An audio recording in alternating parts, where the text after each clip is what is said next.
आज की कहानी है प्रमुखता किसकी। एक दिन की बात है जब एक मनोवैज्ञानिक अध्यापक छात्रों को तनाव से निपटने के लिए एक उपाय बताते हैं। वह पानी का गिलास उठाते हैं। सभी छात्र यह सोचते हैं कि वह यह पूछेंगे कि गिलास आधा खाली है या आधा भरा।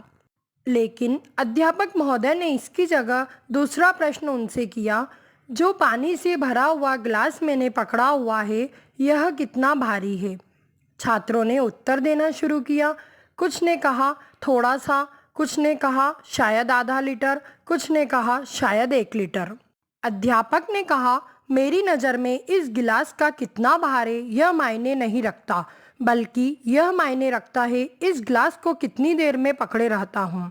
अगर मैं इसे 1 या 2 मिनट पकड़े रहता हूँ तो यह मुझे हल्का लगेगा, और अगर इसे मैं 1 घंटे पकड़े रखूँगा तो इसके भार से मेरे हाथ में दर्द होगा, और अगर इसे मैं पूरे दिन पकड़े रखूँगा तो मेरा हाथ एकदम सुन्न पड़ जाएगा, और यह पानी का गिलास जो शुरू में मुझे हल्का लग रहा था, उसका भार इतना बढ़ जाएगा कि अब वह ग्लास हाथ से छूटने लगेगा। तीनों ही दशाओं में पानी के ग्लास का भार नहीं बदलेगा, लेकिन जितनी ज़्यादा देर में इसे पकड़े रखूँगा उतना ज़्यादा मुझे इसके भारीपन का एहसास होता रहेगा।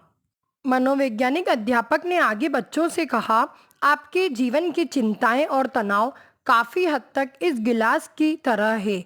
इसमें थोड़े समय के लिए सोचो तो कुछ नहीं होगा, इन्हें थोड़े ज़्यादा समय के लिए सोचो तो आपके सर का दर्द होना शुरू हो जाएगा, और अगर पूरा दिन सोचोगे तो दिमाग सुन्न और गतिहीन पड़ जाएगा।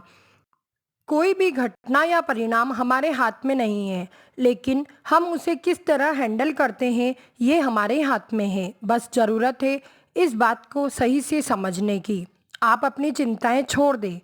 जितनी देर आप टेंशन अपने पास रखेंगे उतना ही उसके भार का एहसास बढ़ता जाएगा।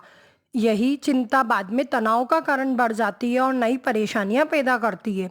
सुबह से शाम तक का काम करने पर इंसान जितना थकता नहीं है, उतना चिंता करने से पल भर में थक जाता है। अंत में हमेशा आप एक बात याद रखिए, चिंता और तनाव उन पक्षियों की तरह है जिन्हें आप अपने आसपास उड़ने से रोक नहीं सकते, लेकिन उन्हें अपने मन में घोंसला बनाने से तो रोक सकते हैं।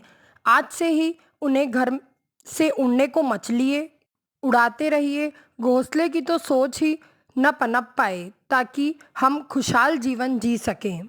इस कहानी से हमें यही शिक्षा मिलती है कि सुख और दुख रहने का स्विच हमारे ही हाथ में है। अगर हम चाहें तो हम सुखी भी रह सकते हैं, और हम तनाव को कितनी देर तक अपने पास रख सकते हैं।